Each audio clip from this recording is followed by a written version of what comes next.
Evangelho de João, no capítulo 3. Quero lhe convidar a esse texto. Nós vamos ler os versos 14 a 17. João 3, 14 a 17. Você tem aí projetado e pode acompanhar essa leitura. Da mesma forma como Moisés levantou a serpente no deserto, assim também é necessário que o Filho do Homem seja levantado, para que todo que nele crer tenha a vida eterna. Porque Deus tanto amou o mundo que deu seu Filho unigênito, para que todo que nele crê não pereça, mas tenha a vida eterna. Pois Deus enviou seu Filho ao mundo não para condenar o mundo, mas para que este fosse salvo por meio dele. Jesus revoluciona de maneira muito natural o mundo com o que ele ensina sobre quem Deus é e sobre o que a vida é e sobre quem nós somos. Jesus vem falando de uma vida e de um Deus que não se harmonizava aquele padrão das divindades da cultura helênica, dos gregos, e nem com a humanidade da cultura helênica. Também o Deus e a vida de Jesus anunciada por ele também não vão ser harmonizadas com a cultura judaica, o Deus que o judeu aprendeu a entender que Deus era a partir da sua própria história, dos seus profetas. Eles liam mal os profetas, liam mal a história e imaginavam um Deus que, quando Jesus vem falando do Deus, eles não reconhecem como sendo o mesmo Deus. E, logicamente, a vida também proposta por Jesus se desenquadra da vida que eles entendem que deveriam viver por causa do Deus em quem criam. Então Jesus é muito revolucionário nesse aspecto. E ainda hoje é. Jesus ele é tão divino e humano ao mesmo tempo que ele escapolha a nossa capacidade, a nossa competência. Quando nós lemos os evangelhos, Jesus nos deixa meio perdidos o tempo todo. Ele não é exato, ele não é taxativo, ele vai desenhando a vida, desenhando graça, desenhando misericórdia, bondade. Depois, os demais escritores do Novo Testamento vão tentar fazer definições. Por isso, nos é muito mais fácil entender as pressuposições presentes ou as afirmações presentes nas cartas do que exatamente nos evangelhos. Porque os evangelhos deixam a gente pensando, a gente fica um pouco perdido no modo como Jesus se movimenta nos evangelhos. Não só nós ficamos, os apóstolos ficaram. Em vários momentos os apóstolos não concordam com Jesus. Teve uma hora que Jesus falou algumas coisas e eles disseram assim: se o senhor continuar falando desse jeito, não vai sobrar ninguém aqui. Já foi embora um monte aí. Foi quando Jesus disse para eles: se vocês quiserem ir, vão também. Aí Pedro sempre tinha uma hora da iluminação, né? Aí Pedro falou assim: para quem iremos nós?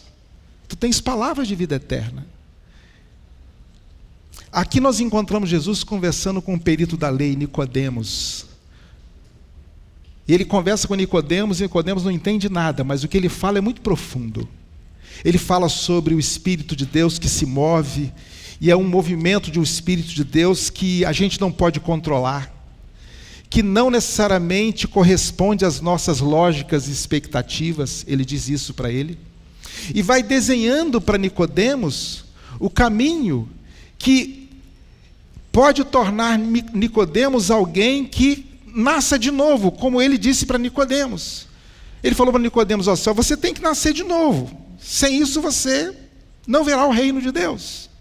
Nicodemos ficou perdido, então Jesus vai explicando para ele, ao ponto de chegar no texto que lemos, e dizer, ele vai lá no imaginário de Nicodemos e fala assim: lembra, quando Moisés levantou uma serpente no deserto? Ele está falando de um episódio em que os israelitas estavam no deserto, e eles são picados por cobras, e Moisés pede a Deus para resolver aquilo.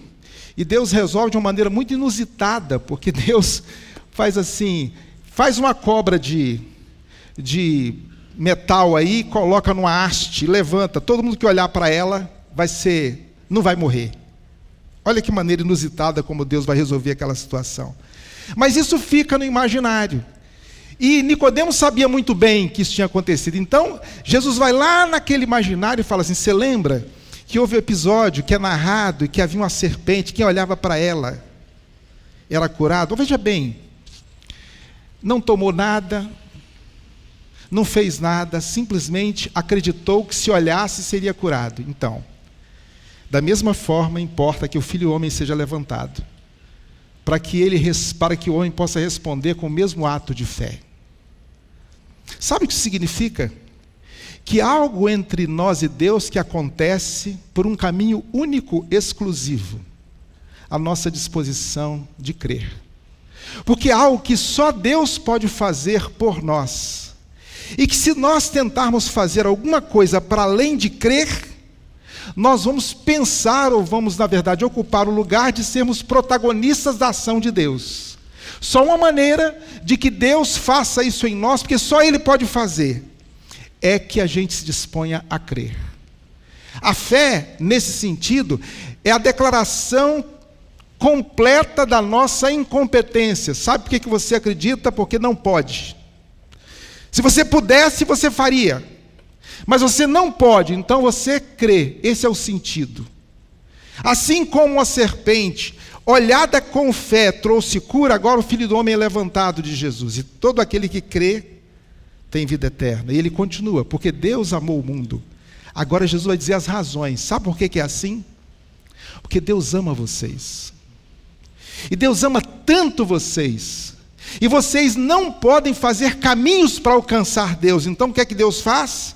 Deus envia o seu Filho para que ele seja levantado, para que ele se mostre, para que ele se revele, e você possa crer. Então Deus amou tanto o mundo que criou um caminho possível a todo ser humano para receber dele o que só ele pode fazer: dar vida. Deus criou uma forma de você se relacionar com Deus que você pode. Não depende do quanto você é competente em alguma coisa, não depende do quanto você entende alguma coisa, depende apenas de que você creia. Jesus está dizendo isso. Porque Deus tanto amou que deu o seu Filho unigênito, para que todo aquele que nele crê não pereça, não fique sem vida, mas tenha vida eterna. E diz Jesus no verso seguinte: porque Deus enviou o seu Filho, não para condenar o mundo, mas para que o mundo fosse salvo por ele. Com isso Jesus está dizendo assim: olha, a ação de Deus na história não é a ação que vem procurar os culpados para punir, é a ação do Deus que vem encontrar os culpados para perdoar, para redimir, para transformar. A decisão da vinda de Jesus não foi para fazer justiça, mas para oferecer misericórdia, para que você tenha vida. E sabe, entender e viver essa dinâmica explicada por Jesus é fundamental para a nossa saúde espiritual. É angustiante ver que nem sempre o fato da gente conhecer a Bíblia, estar na igreja, nos faz pessoas espiritualmente saudáveis. É muito triste isso. É muito triste ver que nem sempre a devoção, a intensidade do culto, o apego à oração produz pessoas saudáveis. Porque entre essas experiências se mistura tantos conceitos errados sobre a vida, sobre Deus, sobre a gente mesmo. Se a gente for para Jesus e a gente ficar com a simplicidade de Jesus, é uma simplicidade desconcertante. Mas se a gente ficar com a simplicidade de Jesus, nós colocamos os pés no caminho de uma vida espiritual saudável. Pessoas espiritualmente saudáveis são pessoas maduras. Maturidade, talvez eu possa dizer que seja a capacidade de olhar para a vida com um peso adequado. Não confundir coisas pequenas com grandes, nem grandes com pequenas. Não se perder com ilusões e exageros. Não cair no conto da sereia. Maturidade é desconfiança e crença. Maturidade é clareza. Maturidade é uma clareza sobre si mesmo e uma clareza sobre o outro. Maturidade é saber-se limitado, assim como potente. Então, maturidade é uma coisa muito bonita. Isso é algo que vem para nós, se nós vamos caminhando numa espiritualidade saudável. Por outro lado, se a nossa espiritualidade não é saudável, a gente é infantil. A gente se perde, a gente confunde as coisas. Jesus falou para os fariseus: vocês coam mosquitos e engolem camelos. Jesus está dizendo para eles o seguinte: vocês são imaturos. Porque o que é camelo, vocês pensam, o que é mosquito para vocês, na verdade, é camelo. E o que é camelo, vocês pensam que é mosquito. Então vocês ficam coando coisas pequenas que poderiam passar, e ficam se preocupando, ficam coando coisas, e ficam apegados ou engolindo coisas que são grandes, que deveriam ser compreendidas por você como danosas. Pensando que camelo é mosquito, e mosquito camelo, vocês invertem o jogo da vida. Isso acontece com a gente. O que é uma espiritualidade saudável? Diria que ela tem algumas características dentre tantas outras. Primeiro, que ela é uma espiritualidade que vê a vida de maneira completa, holística. Quando eu falei hoje aqui, olha, sua saúde é uma coisa importante. É impressionante como, às vezes, nós cristãos somos relapsos com a nossa saúde. Como a gente não se importa. Isso está errado. Deus nos quer saudáveis. A espiritualidade cristã saudável, ela é holística. Ela não é dicotômica. Ela não vive à luz do sagrado profano. Música da igreja, música do mundo. Dia sagrado e dia que não é sagrado. Roupa sagrada e roupa mundana. Ela não vive essa dicotomia. Isso é infantilidade. Existe roupa adequada e inadequada. Existe música boa e música ruim. Na igreja tem cada música horrorosa, muito ruim. Inclusive teologicamente condenável. E no mundo há músicas lindíssimas, inspiradoras, que enriquecem a nossa vida com Deus. Tem música boa e música ruim. Então, a espiritualidade, ela é holística para que ela veja tudo, julgue tudo e apegue-se àquilo que é bom. E não dicotômica, que engole tudo que parece ser sagrado e rejeita tudo que parece ser secular, e com isso se infantiliza. Espiritualidade saudável também é uma espiritualidade ética, e não uma espiritualidade legalista. A espiritualidade legalista, ela fica agarrada nas regrinhas. Pode, não pode, vai, não vai.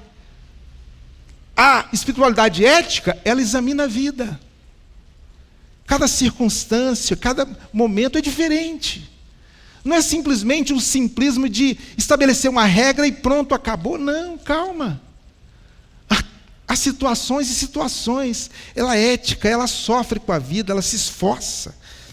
A espiritualidade saudável, ela é amorosa, em lugar de justiceira.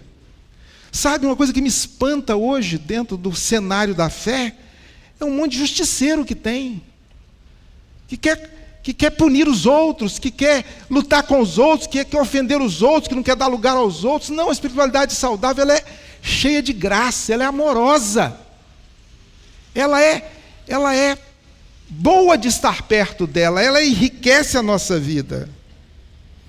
Espiritualidade saudável,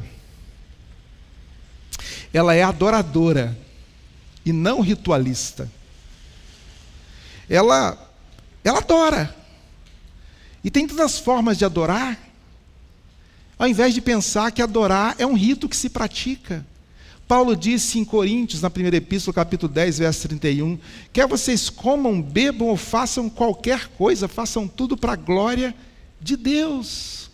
É uma espiritualidade adoradora. E não ritualista de pensar que só adora em certas circunstâncias, fazendo certas coisas. Quem pensa assim, bem certamente, possivelmente, enquanto faz essas certas coisas, nem adora. Porque está confundindo camelo com mosquito, e mosquito com camelo. Agora, de onde vem essa espiritualidade saudável? Vem disso que Jesus mostrou para nós no texto que nós lemos. Vem da nossa fé num Deus amoroso que nos oferta graça. Vem da nossa fé apegada, insistente, persistente na certeza do Deus que me ama e é gracioso comigo. Graça, essa palavra complexa, misteriosa, essa palavra que é mais do que uma palavra, é ação, essa palavra que é perdoar, é abraçar, é acolher, é compreender, essa palavra que é redimir, essa palavra que é resgatar, essa palavra insere tudo e toda a ação de Deus que promove a solução da distância entre Ele e cada um de nós, para que estabeleça entre Ele e cada um de nós comunhão. Isso é graça. Graça é isso. Graça é essa multiplicidade que me torna amigo de Deus, e é Ele que me dá, é Ele que te dá. Você não conquista isso, você não tem como, você tem que crer no amor de Deus. Essa então espiritualidade saudável vem dessa fé. Crer que sou amado por Deus, apesar do que eu fiz, apesar do meu erro, apesar de qualquer coisa, e a despeito do que eu não consigo resolver, do que eu não consigo solucionar de hoje para amanhã e talvez de muito tempo, a despeito e apesar, Deus me ama. E quando eu creio nisso, eu coloco os pés nesse lugar bendito para experimentar a graça, porque a graça não é algo que vai ser dado, ele está dado. Jesus disse: Deus amou o mundo de tal maneira que deu seu Filho unigênito para que todo aquele que nele crê não pereça, mas tenha, porque está dado para nós. Jesus abriu para nós o caminho da graça. Eu posso simplesmente me apegar à certeza de que Deus me ama, e que Ele me abraça, e que Ele me redime, e Ele me faz seu, e Ele nunca, nunca, jamais, por razão alguma, desiste de mim.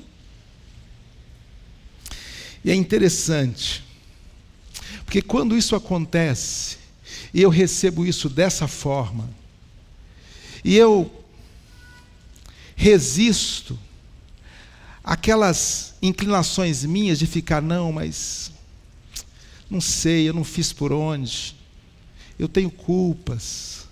Quando eu me esvazio de pensar que os meus problemas são maiores do que a graça, e eu confio inteiramente na graça, porque a graça tem a mania de ser abundante onde o pecado é abundante, e superabundante onde ele é superabundante. A graça nunca fica atrás.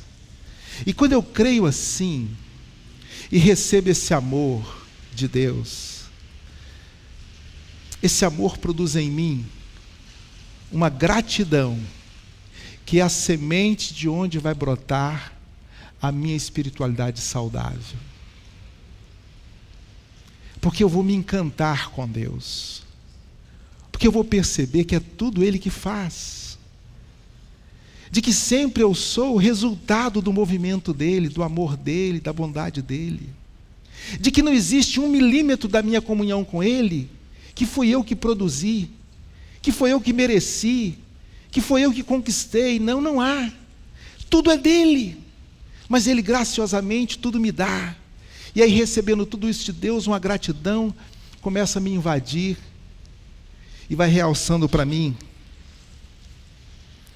que eu tenho muitos pecados, mas o amor dele é maior do que os meus pecados.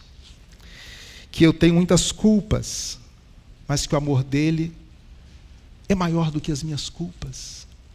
Que eu tenho muitas fraquezas, mas o amor dele é maior do que as minhas fraquezas.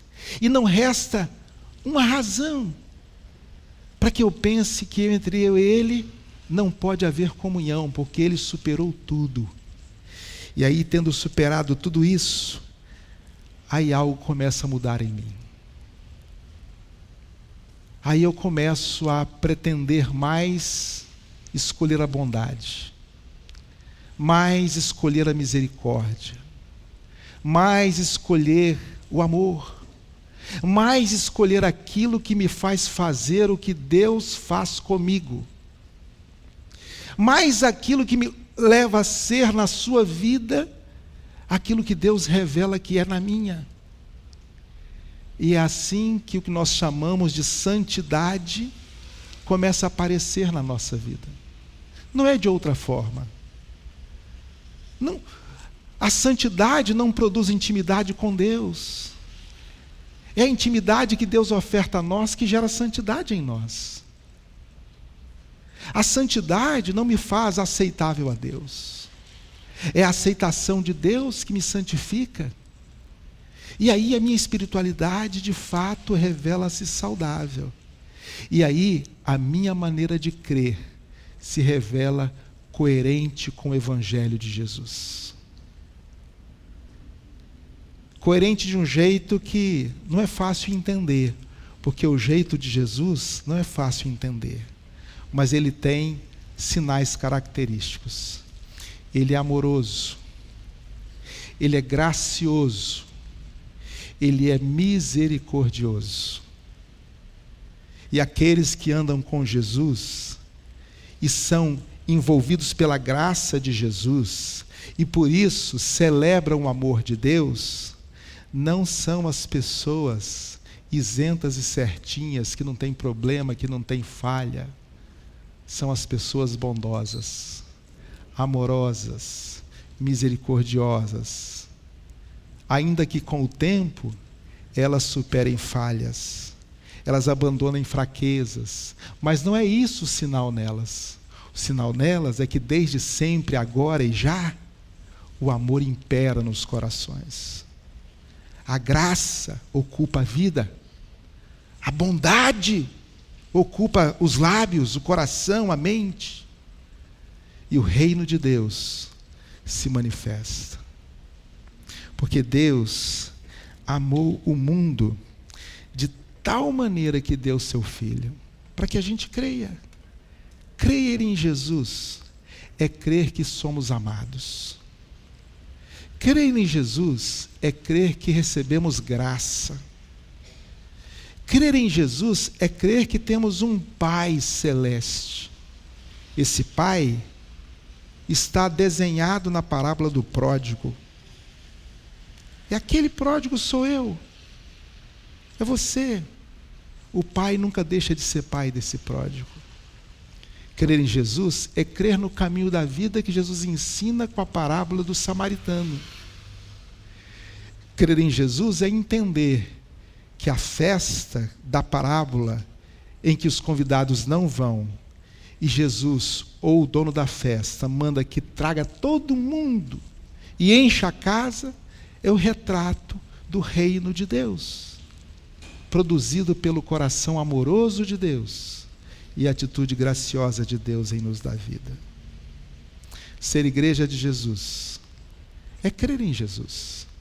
Ser seguidor de Jesus é crer assim em Jesus. E andando nessa fé que nos liga a Deus, porque Ele se deu a nós, experimentar toda mudança que nos for possível. Porém, nenhuma mudança em nós será o sinal de que pertencemos a Ele. O sinal sempre será a mesma graça e o mesmo amor derramado em nosso coração. Vamos orar sobre isso? Ó Deus, muito obrigado pelo Evangelho maravilhoso de Jesus, que é possível a nós, pecadores, gente pequena, falha, dele recebermos tudo, porque a única coisa que precisamos é crer, é acreditar no teu amor, na tua graça. E nessa fé, e na experiência de permanecermos nela, crendo nesse amor e graça, tanta coisa muda em nós. Mas, Senhor, nada é mais bonito do que o modo como o Senhor nos conquista para nós desejarmos amar, servir, ser bondosos, misericordiosos. Senhor, muito obrigado. Faça de cada um de nós uma demonstração do poder do teu amor e da tua graça. Que nessa semana, diante da vida, diante das lutas, diante de nós mesmos, com as nossas falhas, culpas, pecados, a gente exercite essa fé. A fé no Deus que nos amou e nos deu Jesus. E tendo-nos acolhido pela fé, nunca nos abandona. Faz isso, Pai, abençoa-nos assim, porque é assim que o nosso coração vai mudar. É assim que nós vamos mudar. Meu Deus, ao Senhor toda a glória e louvor, por tanto amor e bondade sobre nós.